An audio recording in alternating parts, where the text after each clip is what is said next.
87ನೇ ಕನ್ನಡ ಸಾಹಿತ್ಯ ಸಮ್ಮೇಳನದ ಅಧ್ಯಕ್ಷರಾಗಿರುವಂಥ ಗೋರುಚಾ ಈಗ ನಮ್ಮ ಜೊತೆಗಿದ್ದಾರೆ. ಜಿಲ್ಲೆಗೂ ಕೂಡ ಇದು ಕೀರ್ತಿ ಆಗಿರುವಂಥದ್ದು. ಈ ಬಗ್ಗೆ ಮಾತಾಡಲಿಕ್ಕೆ ನಮ್ಮ ಜೊತೆಗೆ ಗೋರುಚಾ ಅವರು ಇರೋದು. ಹೇಗೆ ಅನಿಸ್ತಾ ಇದೆ ನೀವು ಸಮ್ಮೇಳನ ಅಧ್ಯಕ್ಷರಾಗಿರುವಂಥದ್ದು?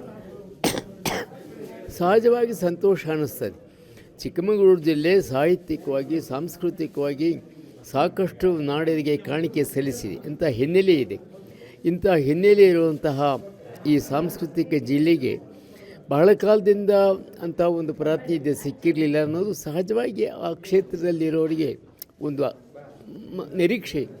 ಅದು ಈ ಸಲ ನೆರವೇರಿದೆ. ಆದರೆ ನನಗೇನೆಂದರೆ ನನಗೆ ತುಂಬ ವಯಸ್ಸಾಗಿರೋದ್ರಿಂದ ಈ ಸ್ಥಾನಕ್ಕೆ ಎಷ್ಟು ನಾನು ಅರ್ಹ ಅಂತ ಗೊತ್ತಿಲ್ಲ. ಆದರೂ ನಮ್ಮ ಜಿಲ್ಲೆಯ ಅಭಿಮಾನಕ್ಕೆ ಕಳಂಕ ಬರೆದ ಹಾಗೆ ಆ ಕಾರ್ಯ ನಿರ್ವಹಿಸ್ತೀನಿ ಅನ್ನುವಂಥ ವಿಶ್ವಾಸ ನನಗಿದೆ. ಸಹಜವಾಗಿ ಇಲ್ಲಿ ವಿಶೇಷವಾಗಿ ಎಲ್ಲರಿಗೂ ಕೂಡ ಸಂತೋಷ ಉಂಟು ಮಾಡಿದ್ದೆ ಅಂತ ಅನಿಸ್ತದೆ. ಅಂದರೆ 86 ಸಾಹಿತ್ಯ ಸಮ್ಮೇಳನಗಳು ಕೂಡ ನಡೆದರೂ ಕೂಡ ಒಂದು ಅವಕಾಶ ಸಿಕ್ಕಿರಲಿಲ್ಲ, ಆದರೆ ಈ ಬಾರಿ ಸಿಕ್ಕಿರುವಂಥದ್ದು ಇದು ಸಹಜ. ಈಗ ಭಾಳ ಕಾಲ ಬೇರೆ ಬೇರೆ ಕಾರಣಗಳಿಂದ ಪ್ರಾದೇಶಿಕ ಪ್ರಾತಿನಿಧ್ಯ ಕೊಡೋದು, ಈ ಬೇರೆ ಬೇರೆ ಕಾರಣಗಳಿಂದ ಒಂದೊಂದು ಸಾರಿ ಪರಿಷತ್ತಿನ ಕಾರ್ಯ ಸಮಿತಿ ಒಂದೊಂದು ನಿರ್ಧಾರ ತೆಗೆದುಕೊಳ್ಬೇಕಾಗ್ತದೆ. ನಾನು ಅಧ್ಯಕ್ಷನಾಗಿದ್ದಾಗ ಇಂಥ ಬೇರೆ ಬೇರೆ ಒತ್ತಡಗಳು ಬರ್ತಿತ್ತು. ಆಗ ಆ ಸಂದರ್ಭದಲ್ಲಿ ಅವರ ಹಿರಿತನ ನೋಡಿ ನಾವು ಆಯ್ಕೆ ಮಾಡ್ತಾ ಬಂದ್ವಿ. ಸಿಂಪಿ ಲಿಂಗಣ್ಣವರು, ಡಾಕ್ಟರ್ ನಾಗೇಗೌಡರು, ಚದುರಂಗ ಅವರು ಎಲ್ಲ ಹಿರಿಯರನ್ನು ಆಯ್ಕೆ ಮಾಡ್ತಾ ಬಂದಿದ್ದೀವಿ. ಹಾಗೆ ಪ್ರತಿ ಸರಿನೂ ಕಾರ್ಯ ಸಮಿತಿ ಎಲ್ಲವನ್ನು ಪರಿಶೀಲನೆ ಮಾಡಿ ಆಯ್ಕೆ ಮಾಡ್ತದೆ. ಈ ಸಲವೂ ಹಾಗೆ ಬಂದಾಗ ನನ್ನ ಹೆಸರು ಬಂದಾಗ ಎಲ್ಲರೂ ಪ್ರೀತಿಯಿಂದ ಒಪ್ಪಿಕೊಂಡು ಇದು ಸರ್ವಾನುಮತ ತೀರ್ಮಾನ ಆಗಿದೆ ಅಂತ ಹೇಳಿದರು. ತುಂಬ ಸಂತೋಷ ಆಯಿತು. ಸಾಮಾನ್ಯವಾಗಿ ಈ ಅಧ್ಯಕ್ಷ ಈ ಸ್ಥಾನದ ಆಯ್ಕೆ ಬಹಳ ಕ್ಲಿಷ್ಟವಾದಂಥದ್ದು. ಪ್ರತಿ ಸಾರು ಏನಾದರೂ ಒಂದೊಂದು ಸಮಸ್ಯೆ ಉಂಟಾಗ್ತವೆ. ಆದರೆ ಈ ಸಲ ಅಂಥದ್ದೇನು ಸಂಕೀರ್ಣತೆ ಉಂಟಾಗದೆ ಸುಗಮವಾಗಿ ನಡೆದಿದೆ ಅಂತ ಕೇಳಿ ನನಗೆ ಸಂತೋಷ ಆಯಿತು. ಏನು ನಿರೀಕ್ಷೆ ಮಾಡ್ಬೋದು ಈ ಸಮ್ಮೇಳನದಲ್ಲಿ? ಜನರು ಏನು ನಿರೀಕ್ಷೆ ಮಾಡ್ಬೋದು? ಎಲ್ಲ ಸಮ್ಮೇಳನಗಳ ನನಗೆಂದರೆ ಅದರ ಬಹಳಷ್ಟು ನಿರೀಕ್ಷೆ ಮಾಡಬೇಕಾಗಿಲ್ಲ. ಅದು ವಾಸ್ತವವಾಗಿ ಒಂದು ಸಾಂಸ್ಕೃತಿಕ ಹಬ್ಬ, ಕನ್ನಡ ನುಡಿಯ ಹಬ್ಬ. ಕನ್ನಡಿಗರೆಲ್ಲ ಒಂದು ಕಡೆ ಸೇರುವಂಥದ್ದು, ಓದುಗರಾಗಲಿ ಬರಹಗಾರರಾಗಲಿ ಒಂದು ಕಡೆ ವರ್ಷಕ್ಕೊಂದು ಸಾರಿ ಅದು ಒಂದೇ ವೇದಿಕೆ.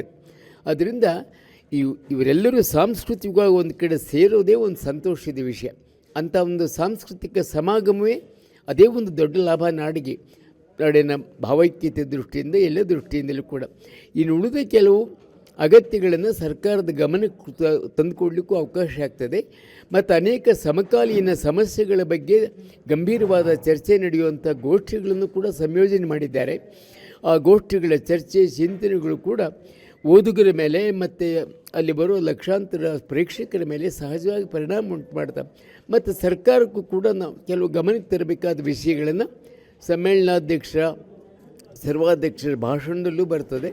ಮತ್ತು ಅಲ್ಲಿ ನಿರ್ಣಯಗಳಲ್ಲೂ ಕೂಡ ಕೆಲವು ಒತ್ತಡ ತರ್ತಾರೆ. ಅದರಿಂದ ಇದು ವ್ಯರ್ಥವಾಗೋದಿಲ್ಲ ಅಂತ ನಾನು ನಂಬಿದ್ದೇನೆ. ಕೊನೆಯ ಪ್ರಶ್ನೆ ಅಂದರೆ ಈ ಸಮ್ಮೇಳನದಲ್ಲಿ ಊಟದ ವಿಚಾರ ಸಾಕಷ್ಟು ಪರ ವಿರೋಧದ ಚರ್ಚೆಗೆ ಕಾರಣವಾಗಿರುವಂಥದ್ದು, ಸಸ್ಯಾಹಾರ ಮತ್ತು ಮಾಂಸಾಹಾರದ ಬಗ್ಗೆ ನೀವೇನು ಹೇಳ್ತೀರಿ ಸಮ್ಮೇಳನ ಅಧ್ಯಕ್ಷರಾಗಿ?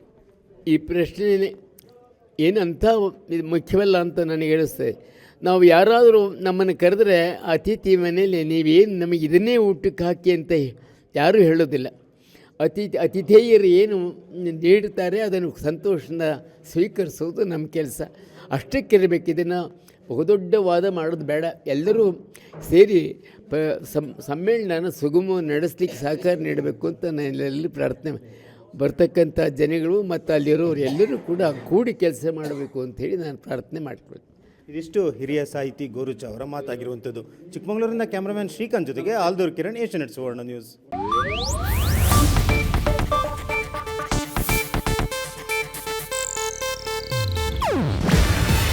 ಇದು ಏಷ್ಯಾನೆಟ್ ನ್ಯೂಸ್ ನೆಟ್ವರ್ಕ್ ಪ್ರಸ್ತುತಿ. ನೀವು ನೋಡ್ತಿದ್ದೀರಾ ಏಷ್ಯಾನೆಟ್ ಸುವರ್ಣ ನ್ಯೂಸ್.